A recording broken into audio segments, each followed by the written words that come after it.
Welcome back to special focus. యుద్ధం అది సృష్టించే విధ్వంసం, విషాదం మాటల్లో చెప్పలేనిది. యుద్ధం పేరిట జరిగే మారణ హోమానికి లెక్కే ఉండదు.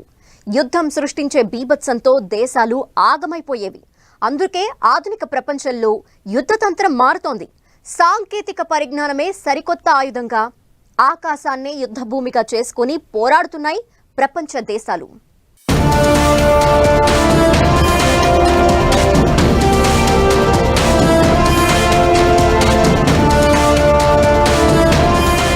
యుద్ధ భూమిలో సరికొత్త సాంకేతికత.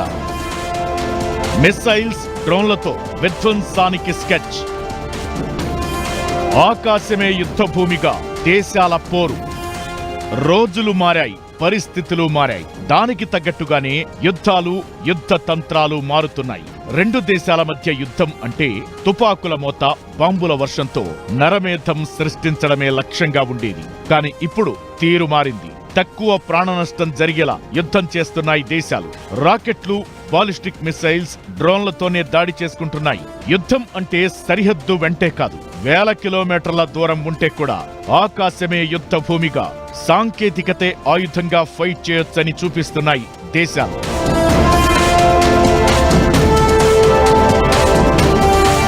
రష్యా యుక్రెయిన్ యుద్ధమైనా, ఇజ్రాయెల్ హమాస్ వారైనా, ఇప్పుడు ఇజ్రాయెల్ ఇరాన్ ఘర్షణల్లో అయినా టెక్నాలజీనే కీ రోల్ ప్లే చేస్తూ వస్తోంది.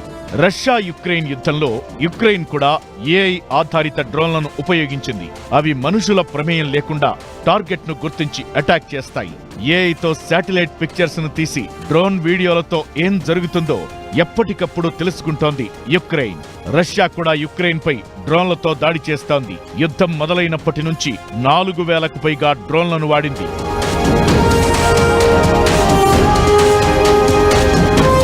యుద్ధాలలో ఓ దేశం లేటెస్ట్ వెపన్స్, ఆర్మ్స్ వాడితే మరో దేశం అంతకంటే శక్తివంతమైన ఆయుధాలు వాడేవి. ఇప్పుడు డ్రోన్లు, బాలిస్టిక్ మిసైల్స్ విషయంలోనూ ఇదే ఫాలో అవుతున్నాయి దేశాలు. ఒకరు ఓ టెక్నాలజీ వాడితే మరో దేశం అంతకు మించి అడ్వాన్స్డ్ టెక్నాలజీతో ఎలక్ట్రానిక్ వార్ఫేర్ సిస్టమ్స్ తీసుకొస్తున్నాయి. దీంతో యుద్ధం తీరే మారిపోతోంది.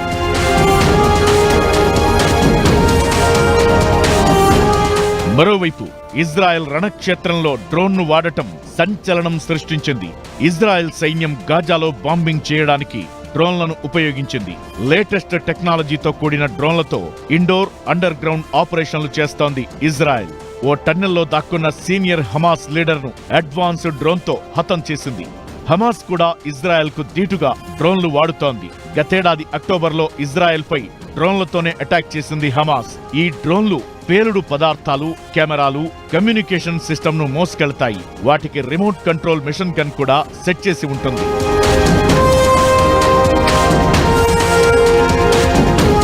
ఇక ఇరాన్, ఇజ్రాయెల్ మధ్య వేల కిలోమీటర్లు ఉంటుంది. ఈ రెండు దేశాలకు సరిహద్దు కూడా లేదు. పాత వైరం, ఆధిపత్య పోరుతో టెక్నాలజీతో దాడులు మొదలు పెట్టాయి రెండు దేశాలు.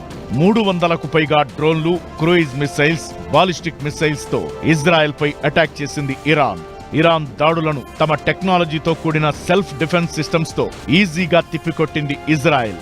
తమ ఐరన్ డోమ్ తో ఇరాన్ డ్రోన్లు, మిసైల్స్ ను ఆకాశంలోనే బూడిద చేసింది. అత్యాధునిక టెక్నాలజీతో కూడిన ఐరన్ డోమ్ సిస్టమ్ తో మిసైల్స్, డ్రోన్లను పేల్చేసింది ఇజ్రాయెల్.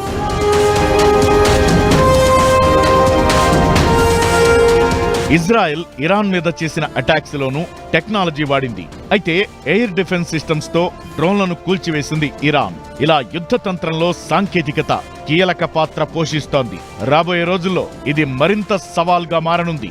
ఆయుధ సంపత్తి విషయం అటుంచితే ఇప్పుడు టెక్నాలజీ ఎవరు ఎక్కువగా వాడితే ఆ దేశమే తోప్ అన్నట్లుగా మారింది పరిస్థితి.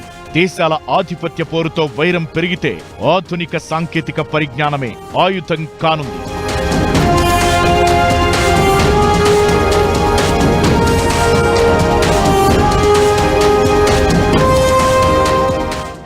ఏ దేశంతో ఎప్పుడు ఏ వైరం వస్తుందో తెలీదు.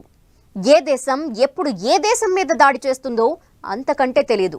అందుకే భవిష్యత్తులో వచ్చే సవాళ్లను ఎదుర్కొనేందుకు అన్ని దేశాలు సిద్ధమవుతున్నాయి.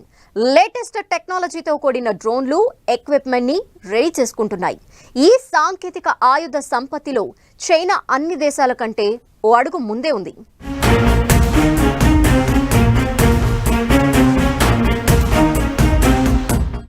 శత్రు దేశాలతో పోరులో టెక్నాలజీ కీ రోల్. అడ్వాన్స్డ్ డ్రోన్లు, మిస్సైల్స్ తయారీపై ఫోకస్. ప్రతి 20 ఏళ్లకోసారి ప్రపంచంలో ఏదో ఒక మార్పు వస్తుంది. అందులో ఎక్కువగా టెక్నాలజీతో వచ్చే మార్పులే ఎక్కువగా ఉంటాయి. ఇప్పుడు యుద్ధరంగంలో కీలక పాత్ర పోషిస్తుంది సాంకేతికత. అడ్వాన్స్డ్ డ్రోన్లు, మిస్సైల్స్ తో యుద్ధరంగం హీటెక్కుతోంది. దాంతో భవిష్యత్ ప్రమాదాన్ని అంచనా వేసుకుంటున్న దేశాలు ఇప్పట్నుంచే టెక్నాలజీతో కూడిన ఆయుధాలను సమకూర్చుకుంటున్నాయి. ఉన్న చోటు నుంచే గడప దాటకుండా శత్రు దేశం మీద దాడులు చేయడంతో పాటు ప్రత్యర్థి దాడులను తిప్పికొట్టేందుకు కూడా అడ్వాన్స్డ్ అటాకింగ్ సిస్టమ్ను రెడీ చేసుకుంటున్నాయి వివిధ దేశాలు.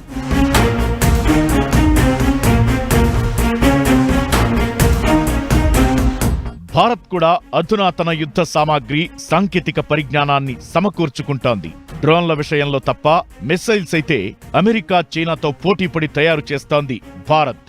BrahMos supersonic missile, short range ballistic missiles విషయంలో దూకుడుగా ముందుకెళుతోంది. బ్రహ్మోస్ మిస్సైల్స్ ను ఫిలిప్పీన్స్ కు ఎగుమతి చేసింది భారత్.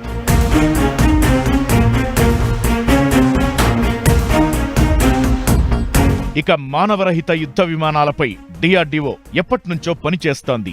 అందులో నిషాంత్ ఫైటర్ జెట్ ఒకటి. మనుషులు లేకుండానే ఆపరేషన్ పూర్తి చేసే ఈ యుద్ధ విమానం త్రివిధ దళాల్లో కీలక పాత్ర పోషిస్తుంది. ఇది 125 కిలోమీటర్ల స్పీడ్ తో ప్రయాణిస్తుంది. తేజస్ ఫైటర్ జెట్ లాగా autonomous unmanned research air craft కూడా మన అమ్ముల పొదిలో అడ్వాన్స్డ్ టెక్నాలజీతో కూడిన మానవరహిత విమానం.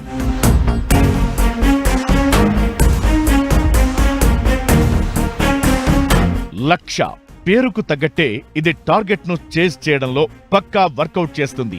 లక్ష్య అనేది హై స్పీడ్ డ్రోన్ సిస్టమ్. దీనిని భూమి మీద నుంచి, సముద్రంలో నౌక నుంచి వాడుతారు. నేత్ర, రుస్తం వంటి మానవరహిత యుద్ధ విమానాలు మన త్రివిధ దళాల్లో కీలకంగా ఉన్నాయి.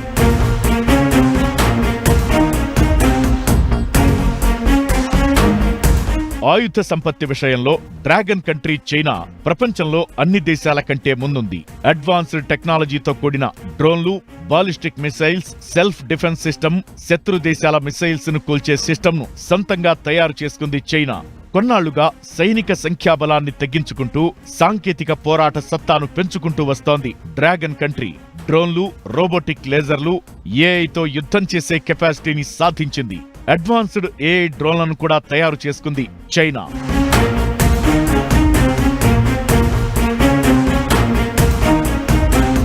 ఇక అన్ని దేశాలు డ్రోన్లు, మిస్సైల్స్ సమకూర్చుకోవడంపైనే దృష్టి పెడితే ఫ్యూచర్ బేస్డ్ గా అంతరిక్షంలో ఆధిపత్యం కోసం అన్ని దేశాల కంటే కాస్త ముందుగానే ఆపరేషన్ షురూ చేసింది చైనా.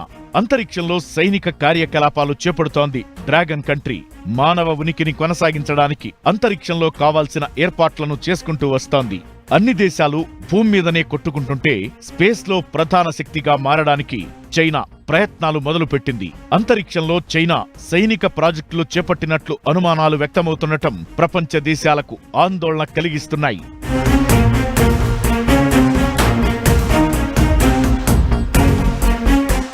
ఇది వాటి స్పెషల్ ఫోకస్.